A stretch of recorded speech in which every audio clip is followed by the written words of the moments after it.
There was an important Supreme Court ruling today dealing with access or the limits therein in 27 states for minors seeking gender-affirming care.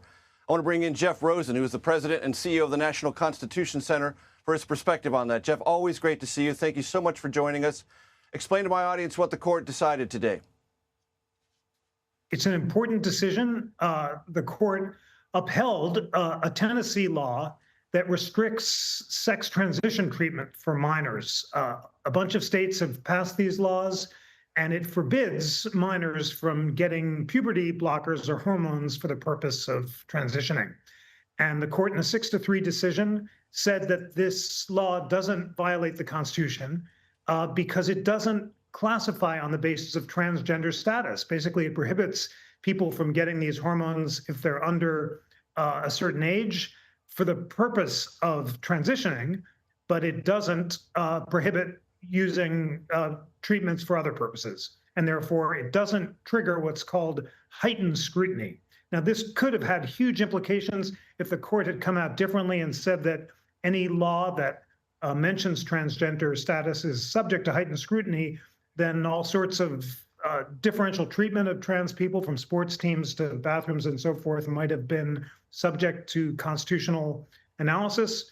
But under the majority's ruling, although these laws that forbid sex-based treatments for minors are okay, the court did not reach those broader questions about the status of transgender people in other circumstances.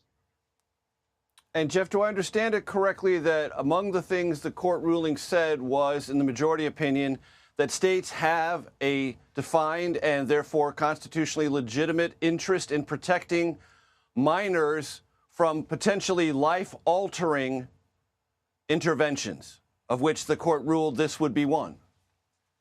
The court did hold that states may conclude that they have a legitimate and important interest in preventing those harms. The court said that there's a lot of debate in the U.S. and around the world about whether or not these treatments are harmful. And Chief Justice Roberts said it's not the job of federal judges to second guess those questions. That's something that states should resolve on their own as part of democratic debate. And it is perfectly legitimate for a state to conclude that these treatments cause harms and therefore they can be banned. Does this in any way, Jeff, implicate a larger question about parental rights?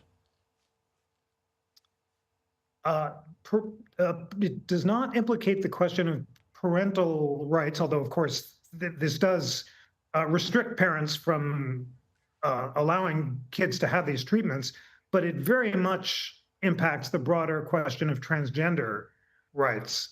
And basically, it gives states the discretion to reach different conclusions about how to treat, in particular, transgender kids in this circumstance, and doesn't constitutionalize the whole question of transgender rights. The three dissenting justices, Justices Sotomayor, Kagan, and Jackson, would have subject any law that discriminated or treated transgender people differently to heightened constitutional analysis. That would have federalized an awful lot of laws, as I mentioned, from sports teams to bathrooms to other areas, and made them subject to judicial review. The court avoided that by holding that these Tennessee laws aren't subject to heightened scrutiny, and therefore suggested that this is going to be resolved not in federal courts, but state by state. And just as a practical matter, Jeff, if you are a parent in a state with these restrictions, can you go to a state that does not have these restrictions and obtain the care for your minor if you so desire? Yes, you can. There's no federal ban on these treatments. Some states choose to allow them. And if you want your kid to have these treatments, you can go to a state that allows these treatments. Jeff Rosen, President and CEO of the National Constitution Center. Always great to have you, sir. I'll have you back in the program for a long conversation about the Constitution, the rule of law, and where America finds itself. That will come up in the not-too-distant future. If you're available, I sure hope you will. Thanks so much, Jeff. Look forward to it. Thanks so much.